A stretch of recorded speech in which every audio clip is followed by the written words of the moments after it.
Assalamualaikum, buenos dias, happy Isabela. Mula sa City Information Office, ako si Mendry Ann Lim, maghahatid sa inyo ng Happy Isabelang Balita para sa araw na ito. At ito ang mga nakalap ng Happy Isabelang Balita noong nakaraang linggo.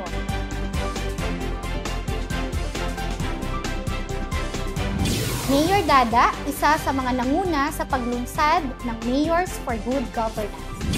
Kong Mujib Hataman, pinangunahan ang inspeksyon sa Isabela City Port. Mahigit sa 500 mga residente ng Barangay Masola na bigyan ng libreng serbisyo sa ginanap na Bayon Information Caravan. Proyektong Livelihood Training Center para sa mga kababaihan sa Barangay Tabu, formal nang ibinahagi ng pamahalaang lungsod. Kauna-unahang CIO Campus Tour, idinaos sa Claret College of Isabela. Isabela City nagdaos ng Inter-Agency Parade bilang pagbubukas ng 123rd Philippine Civil Service Anniversary Celebration. 50 miyembro ng WERPA nanumpa, Project Green inilunsad. Mga Isabelenyong nakatanggap ng parangal, ilalani. Mayor Dada, isa sa mga nanguna sa paglunsad ng Mayors for Good Governance. Narito ang Happy Isabelang Balita ni Ayla Faye Fernandez. Umabot na sa 100 alkalde mula sa iba't ibang mga bayan at lungsod ng Pilipinas ang lumagda sa Manifesto for Good Governance sa UP Diliman Film Center sa lungsod ng Quezon noong ika-24 ng Agosto. Isa sa mga conveners ng Mayors for Good Governance o M4GG ay si Mayor City Jalia Turabin Hataman ng lungsod ng Isabela, kasama sina punong lungsod Benjamin Benji Magalong ng Baguio, punong lungsod Maria Josefina Joy Belmonte ng lungsod ng Quezon, punong lungsod Marcelino Marcy Chodoro ng lungsod ng Marikina, punong lungsod Felipe Ipe Remulo ng Dumaguete, at punong bayan Romel Arnado ng Kauswagan at Lanao del Norte. Ang Mayors for Good Governance ay isang pagkilos ng mga local chief executives na nagkaisa para itaguyod ang mga prinsipyo ng tapat at maayos na pamamahala upang labanan ang korupsyong laganap sa bansa at upang humikayat ng transparency at pananagutan bilang mga lingkod bayan. Mula pa noong 2019, kung kailang unang naluklok si Alcalde Turabin Hataman, hinilala at binigyang diin na nito ang kahalagan ng pagkakaroon ng isang transparent, efficient, effective, and participatory governance na naging pinakauna at prioridad nitong inilatag na 9-point priority agenda sa kanyang administrasyon. Sa kanyang talumpati bilang bahagi ng M4GG panel discussion, buong galak na ibinahagi ni Alcalde Turabin Hataman ang mga naging epekto ng iba't ibang pamamaraan ng tapat na pamamahala ng lungsod ng Isabela, gaya ng pag-surrender ng mga Abu Sayyaf, paglago ng turismo, at pagbuti ng kalagayang sosyal at pang-ekonomiko ng lungsod. For all these decades, puro pangit ang naririnig ninyo galing sa basilan, hayaan nyo naman yung akong ipagmalaki yung mga magandang nangyayari ngayon. Sa ating 9-point agenda, topmost is a mention of transparent, efficient, and participatory governance. And as such, isa po kami sa pinakaunang city na nakapagpasa ng aming Freedom Information Ordinance. Noong pandemic ho, ang Isabela City ho ang top-performing LGU for COVID response sa buong Region 9. Meron po tayong na-launch na teleedukasyon kung saan ho ay tinuturuan, nagpo-produce po tayo ng mga video lessons para sa ating mga mag-aaral at kasama ho dito ang mother tongue. No? Sa Isabela City ho, anin ho ang lingwahe namin. Out of our teleedukasyon, panlaban ho natin sa mga fake news, may na-create po kami Isa TV channel in partnership po with our local cable service, yung DCH Cable Homes. Nagpo-produce po ang team namin ng 35 shows a week. We also have interest-free microfinance. No? Inumpisahan po namin with our women vendors sa market po. Nag-start po sila with 3,000, ngayon pwede na hanggang 30,000. And ano ho ito? Kasi gusto natin tanggalin sila sa 5-6. So more than 800 na po na borrowers meron tayo. And ang repayment po natin ay around 97%. And then we have our mobile library and mobile clinic. We have, we only have a budget po of 943 million. medyo konti lang ho. Pero, for 2 consecutive years, napasok po tayo sa top 10 most improved competitive cities. No? Sabi ko nila, we are the only city na nakapasok sa top 10 in 2 consecutive years throughout the country. Congressman Mujib Hataman, pinangunahan ang inspeksyon sa Isabela City Port. Yan ang tinutukan ni Kit Galos. Pinangunahan ni kinatawan ng tanging distrito ng Basilan at katuwang na pinuno ng Minoria Mujib Hataman ang isang masinsinang inspeksyon ng 382 million pesos na halaga ng proyekto sa daungan ng lungsod ng Isabela. Kasama sina punong lungsod City Jalia Turabin Hataman at mga kawani ng pangasiwaan ng daungan ng Pilipinas o PPA na sina Port Manager RCD Jumaani, ESD Manager Arthur Nogas, Acting ESD Manager Tashma Asid Maadil at kasama rin si Project Engineer PCMD Oliver Fortich na inhinyero ng kontratista noong 5 ng Setyembre. Ito ay matapos inusisa ni Kongresista Hataman sa deliberasyon ng Pondo ng Kagawaran ng Transportasyon sa Kongreso noong 4 ng Setyembre, partikular ang proyektong magpapalapad sa daungan ng lungsod ng Isabela na halos umabot na ng 6 na taon ay hindi pa tapos. Ito ho specific ho. Usually, pag mga 300 million na project, mga ilang years nyo ginagawa? Normally po, mga 2 taon po, Your Honor. Tama ho. Kasi meron ho akong hawak na kontrata rito sa Port of Isabela of Basilan ho, na 5 years na hanggang ngayon hindi natatapos. Dito kanyang pinakiusapan ng pinuno ng PPA na magsagawa ng inspeksyon dahil umanong hindi tugma ang project completion rate ng PPA na 98% completed sa aktual na tamo ng nasabing proyekto. Pero sir, ano yung cause of delay ng implementation from 4 years to almost 6 years? From 2 years to almost 6 years? If I may just inform Your Honor that before I answer the question of the good congressman, the project is now 98% complete. There is a slippage of 2% which pertains to the... Sino ang nagsabi na 98%? Last week andon lang ako at pinicturan ko, ipakita ko sa yung picture. Baka 98% ang payment pero hindi 98% yung accomplishment. Nangako ang mga kinauukulan ng PPA na matatapos ito bago pa matapos ang buwan ng Nobyembre ngayong taon. So we can say that, sir, that by December, it will be a Merry Christmas for the Basileños. Yes, hopefully. That will really happen. Samantala, inunungkahin naman ni Kongresista Hataman sa PPA ang paglaan ng pondo para sa pagsasaayos ng Isabela City Port Terminal sa budget para sa 2024 ng ahensya. Ang Isabela City Port Terminal ay may kapasidad lamang ng 100 katao habang libo-libong pasahero ang dumadaan dito araw-araw. Para sa 2022, ang lungsod ng Isabela ay nakapagdala ng higit sa 370,000 na mga turistang bumisita. Ang pagkakaroon ng mahusay at maayos na pasilidad tulad ng terminal at daungan ay hindi lamang para sa masaya at maayos sa paglalakbay ng mga turista, ngunit higit sa lahat ay bilang karapatan ng mga libo-libong Isabeleños at Basileños na araw-araw ay bumabiyahe mula at papunta ng lungsod ng Isabela. Pinag-usapan na rin namin at almost agreed with yung general manager ng PPA. In fact, kausap ko rin, ni-report ko sa kanya even yung terminal expand na rin for 2024. Ayon kay Alcalde Turabin Hataman, mula sa mga ahensya ng gobyerno, mga bumabiyaheng shipping lines at maging mga daungang pribado man o hindi, karapatan ng bawat Isabeleño at Basileño ang mabigyan ng maayos at mahusay na serbisyo. Kit Galos, Balitang Happy Isabela. Mahigit sa 500 mga residente ng Barangay Masola na bigyan ng libreng serbisyo sa ginanap na Bayon Information Caravan. Ang detalye ni Kabayon Joey Castillo. Ang pamahalaang lungsod ng Isabela sa ilalim ng pamumuno ni Punong Lungsod City Jalia Turabin Hataman at sa pakikipagtulungan ng mga katuwang at ahensya bilang pagdiriwang ng 3 anibersaryo ng Barangay Information Officers Network Bayon ay nagtungo sa Barangay Masola Agosto 29 upang magsagawa ng Information Caravan na may temang Serbisyong Damang-Dama saan man sa lungsod ng Isabela. Ang aktibidad na ito ay may layuning magdala ng serbisyong impormasyon sa nasabing barangay, kung saan nakapagtala ng mahigit sa 500 mga residente ang nakatanggap nito. Malaking tulong ito dito sa Barangay Masola dahil ang layo ng area namin papuntang baba. Saka maraming salamat din na makarating sila dito kahit na malayo.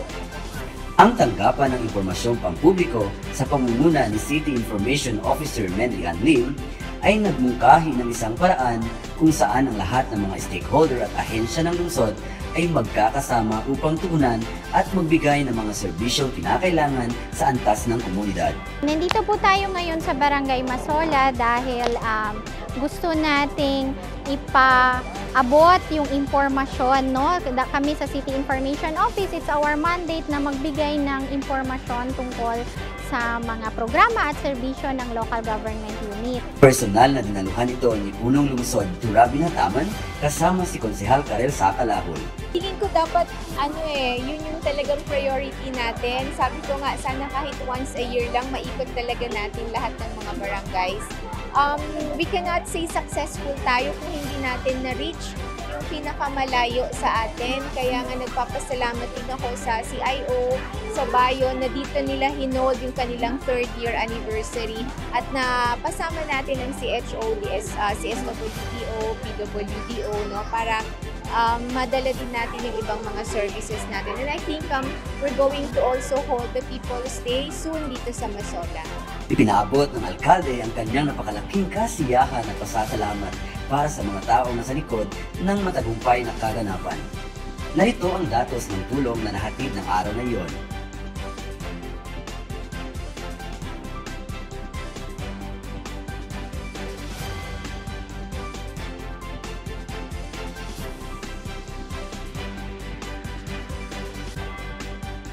Marami po talagang natutulungan, maraming nangangailangan talaga ng tulong ng gobyerno.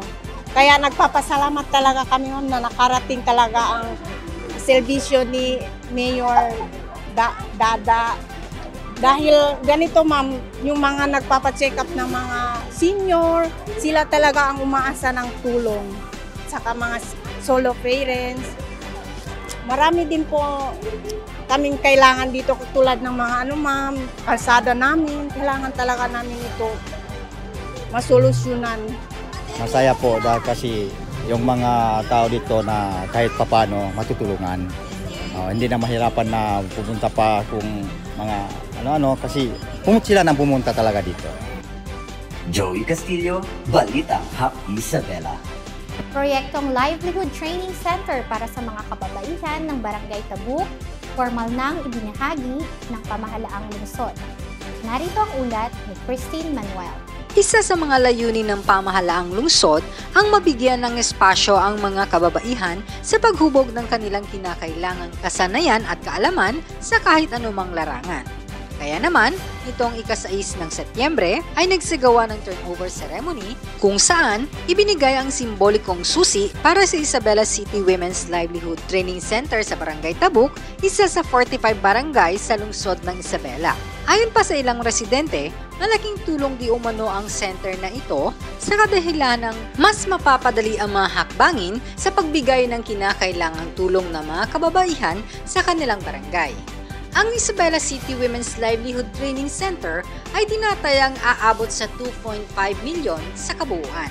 Sa parehong kaganapan, inihandog din ang Phase 2 ng Mental Health Wellness Center na tinatansang aabot din ng 2.5 milyon pesos na naglalayong dagdagan ang mga kasalukuyang programa ng pamahalaang lungsod upang matugunan ang mga pangangailangan ng kalusugan ng isip ng mga Isabelenyo. Christine Manuel, Balitang Hap Isabela.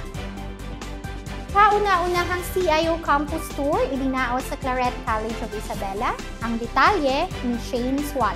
Hiyawan at palakpakan, nakibasa at nakilaro, at sinundan pa ng masiglang Zumba dance. Yan ang naging maingay na pagdalo ng Isa TV production team ng City Information Office sa kauna-unahang campus tour na ginanap sa Claret College of Isabela noong ika-6 ng Setyembre. Napuno ng kasiyahan ang buong eskwelahan sa iba't ibang mga aktibidad at pakulong dala ng team. Labis naman ang pasasalamat ni City Information Officer Menry Ann Lim sa mainit na pagtanggap ng mga staff at mag-aaral ng nasabing paaralan. Gusto ko munang batiin ang pamunuan ng Claret College of Isabela for this warm welcome for our first leg of the Isa TV Campus Tour. Anya, ang serye ng Campus Tour ay makakatulong sa pagsulong ng mahigit na 30 Isa TV shows na nagpapakita at nagbibigay ng kamalayan sa iba't ibang programa at serbisyo ng LGU Isabela City. Ayun, so Actually, ang pinaka-purpose namin dito is dalhin yung programa ng LGU Isabela City closer to the people, lalong-lalo ng ating mga kabataan. Sinundan ito ng masiglang Zumba dance na nakapukaw ng atensyon ng mga estudyante. Nagpakita naman ng kanyang talento ang hinirang na kampyon sa katatapos lamang na Ibaka Isabela Got Talent na si JV Cabcaban na siya namang ikinamangha ng parehong mga guro at mag-aaral. Higit pa rito, dumalo si Basilan District 1 Board Member Amin Hataman na siyang naging main sponsor sa nasabing campus tour. Sa kanyang mensahe, inalala niya na nagmula ang Isa TV sa Teledukasyon, isang inisyatiba upang mabigyan ang mga mag-aaral ng mga video learning materials upang madagdagan ang modularized learning sa panahon ng COVID-19 pandemic. Yung Isa TV nga is a program na originally, kahit kung marami-raming mga shows na, nag-start siya sa Teledukasyon, no? Tama ba, ma'am? It started off medyo as a way for us para maka-educate ng mga kabataan kung sa ano-ano mang mga bagay. No, so kumbaga yung pagbalik ng mga campus tour na to, full circle moment siya para makita niyo naman ano yung mga nagawa sa TV. Umarangkada rin ang Happy Isabela Mobile Library, dala ang iba't ibang libro na ikinatuwa ng mga mag-aaral sa sesyon ng pagbabasa. Personal na dinaluhan ni Mayor Turabin Hataman ang okasyon at nagbigay ng inspirasyong mensahe sa mga estudyante ng CCI. Sa kanyang talumpati, binigyang diin niya ang kahalagahan ng pagbabasa ng mga libro. Always find time to read books because books bring you to other places. Books enhance your imagination. Napuno ang araw ng iba't ibang aktibidad, kabilang ang isang talent show kung saan ipinakita ng mga mag-aaral ang kanilang kakayahan. Tagisan ng talino sa Pinoy Henyo ng Barangay Namin Show at iba pang tradisyonal na larong Pinoy. Masusundan pa ang nasabing campus tour sa iba pang mga eskwelahan sa lungsod ng Isabela. Kaya tumutok lang at abangan ang susunod nitong pagbisita. Shane Sualing, Balitang Happy Isabela. Isabela City nagdaos ng Inter-Agency Parade bilang pagbubukas ng 123rd Philippine Civil Service Anniversary Celebration. Narito ang balita, tinutukan ni Matthew Sanson. Minarkahan ng mga yapak ang lungsod ng Isabela sa naganap na kick-off parade bilang pagdiriwang sa Civil Service Month at ang 123rd Philippine Civil Service Anniversary noong ika-4 na Setyembre. Malugod na binati ni Mayor si Tijalia Turabin Hataman ang mga nakibahagi sa nasabing aktibidad. Maraming salamat po sa lahat ng mga sumama at nakiisa ho sa ating celebration ng ating Civil Service Commission Anniversary. Kinimok ni Mayor Turabin Hataman ang lahat ng mga pampublikong tagapaglingkod na yakapin ang kanilang mga tungkulin tungkol sa kabutihan ng lungsod at sa pangkahalatan. Samantala, sa kanyang bahagi, nangako si Vice Mayor Jul Kifli Saliman na maihatid ang antas ng serbisyo na nararapat sa bawat Isabelenyo at idiniin din na ang sangguniang panglungsod ay patuloy na magpapasa ng mga ordinansa at resolusyon na naglalayong makapag-ambag sa pag-unlad ng Isabela. Yung pagse-celebrate natin ng Civil Service Month, ito ay selebrasyon ng lahat ng lingkod bayan na kasamahan natin yung patuloy na nagsisilbi, nagsasakripisyo at naghihirap para sa ikaunlad ng ating mga constituents sa ating mga Isabelenyo. Kailangan natin talagang i-celebrate yung kanilang paghihirap.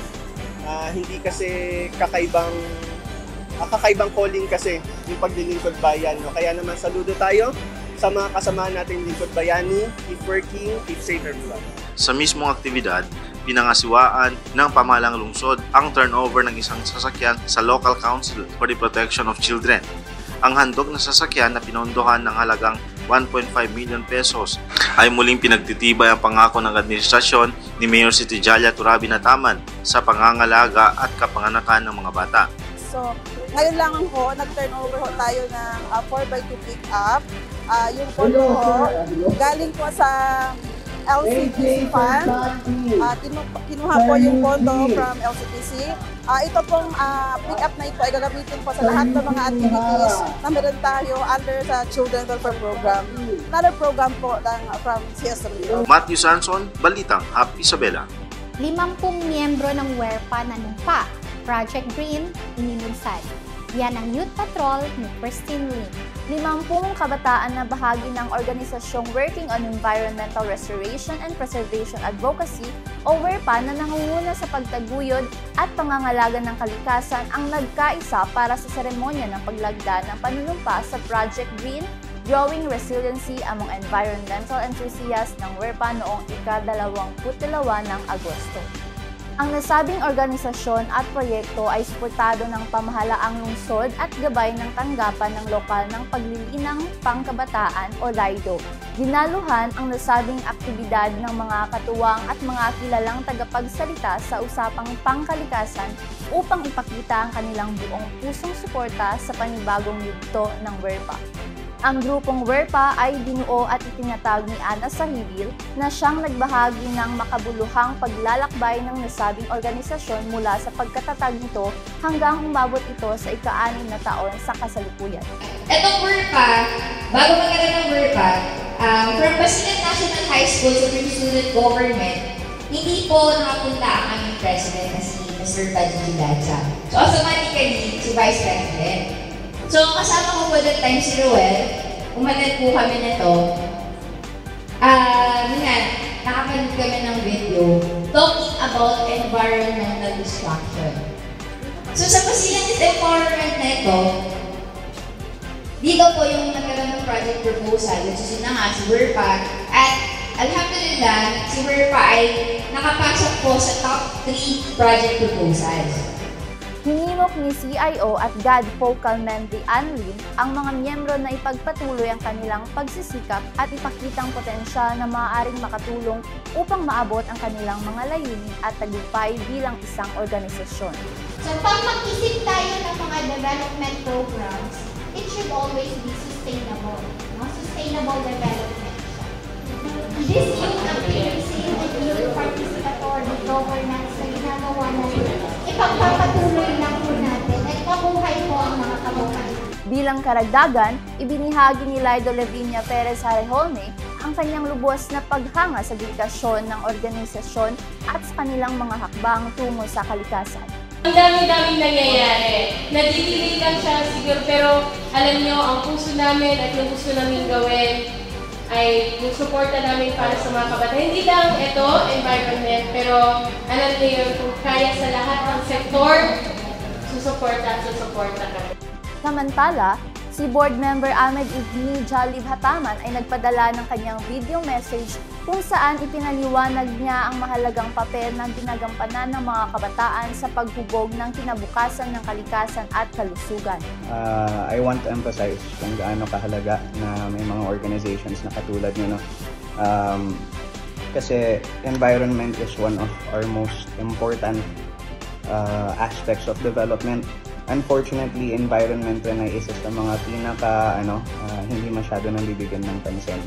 So, it's really important na may mga organization na katulad nyo, katulad ng WERPA, na nagpo-focus talaga sa ganung klaseng advocacy and making sure that the public, the masses, are aware of how important environmental preservation is, how important environmental development is as well, especially para sa Basilan. No?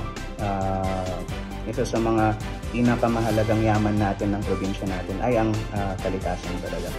Kasama rin si Mary Claire Geduccio mula sa ahensya ng DENR na siyang nagbigay ng kanyang mahalagang session ukol sa BR 9003 o ang Batas Solid Waste Management. Nangako naman ang WERPA na ipagpapatuloy at mas paiigtingin pa nila ang kanilang advokasya para sa kabutihang pangkalikasan para sa lahat. I was very happy that they are hiring new members. So I took the chance and I applied for WERPA because I aspire to be like these people, active, committed, and passionate on what they do. I think that is all. At yan ang latest sa ating Youth Patrol. Ako si Christine Lim para sa Balitang Hap Isabela. Maraming salamat, Christine Lim. Samantala, 2 Isabelenyo ang nakatanggap ng magkaibang parangal. Ating alamin mula sa ulat ni Ana Sahibil. Ipinagmamalaki ng lungsod ng Isabela ang 2 Isabelenyo na nakatanggap ng magkaibang parangal noong 18 ng Agosto. Sila ay kinilala bilang sina Ginoong Jul Ahmad Muhammad na siyang head ng Bajau Floating Integrated School na pinarangalan bilang natatanging lingkod bayan sa gawad dangal ng kultura at integridad ng lahing Pilipinong National Search for Cultural Educators and Implementers na ibinigay ng Philippines Arts and Culture Educators Society sa National Conference Workshop on Culture, Arts and Education sa Jesdan Centrum, Baguio City. Isa pa sa ipinagmamalaki ng lungsod si Ginang Jenna Diaz ng Barangay Lanote na tinanghal na Regional Awardee para sa Most Outstanding Barangay Population Workers and Volunteers o ang Gawad Rafael M. Salas Kaunlarang Pantao, bayani ng komunidad ng Komisyon sa Populasyon at Pagpapaunlad. Sila ang ilan sa mga patunay na kayang makipagsabayan sa kahit anumang larangan ang mga Isabeleños. Naway magsilbi silang inspirasyon na mas pagbutihin pa ang mga nakasanayan at ipakita sa mundo ang galing ng Isabeleño. Nararamdaman nyo na ba ang init? Mga paghahandang dapat tandaan sa panahon ng El Nino, ating alamin. Matinding init at malakas na pagbuhos ng ulan ang nararanasan ng mga komunidad sa iba't ibang parte ng bansa ngayon. Umiiral na kasi ang El Nino ayon sa Pag-asa. Kaya nararamdaman na sa bansa, partikular na rito sa ating lungsod ang epekto nito. Sa patuloy na pag-iral nito, mahalaga na maging mapanuri sa mga potensyal na likas na kalamidad na maaaring makaapekto sa ating kalusugan at sa ating lungsod sa kabuuan. Narito ang ilang mga mahalagang puntos na dapat nating tandaan sa panahon ng El Nino.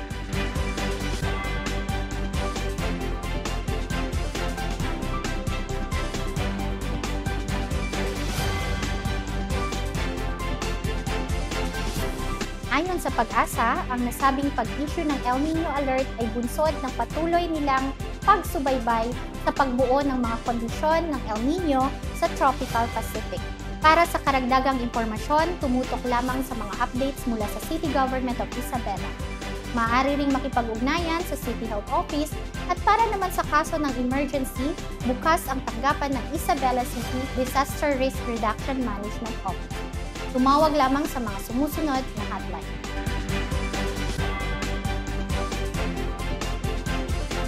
At yan ang mga nakalap na Happy Isabelang balita hatid sa inyo ng City Government of Isabela. Antabayanan ng iba pang mga Happy Isabelang balita sa susunod na linggo. Muli, ako si Mendry Ann Lim at ito ang Balitang Kahanga-hanga, Balitang Tatak Happy Isabela, Balitang Happy Isabela.